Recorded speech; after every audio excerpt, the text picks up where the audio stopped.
Zaidi ya familia 800 ziliachwa njia panda baada ya nyumba zaidi ya 170 kubomolewa alfajiri katika makazi ya kitaifa ya Changamwe, Mombasa, kupisha ujenzi wa nyumba mpya chini ya mpango wa serikali wa makazi nafuu almaarufu affordable housing.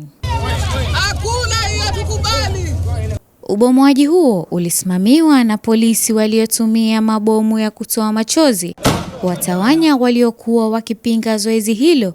Umezua malalamiko makubwa baada ya kufanyika licha ya kuwepo kwa amri ya mahakama ya kusitisha hatua hiyo. Hatuna mali pa kuenda. Kama tungelikuwa na mali pa kuenda tungekuwa tushatoka. Ukiuliza ofisa huyu wa polisi anasema order imetoka above.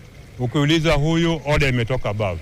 Hii order ya above, policemen and all government officers, powers ambao wana exercise are delegated powers given to them by us the citizens.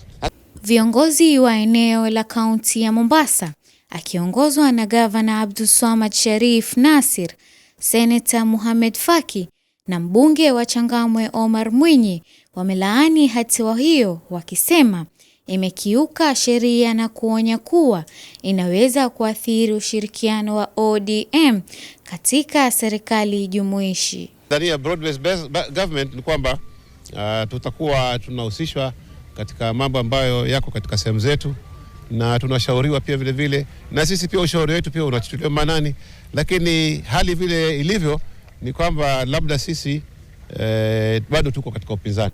Vile vile wamekosoa fedha za uhamisho za kati ya shilingi 4,000 na shilingi 10,000 walizopewa baadhi ya waathiriwa, wakizitaja kuwa hazitoshelezi. Sasa ikiwa national housing are above the law, tuambiwe.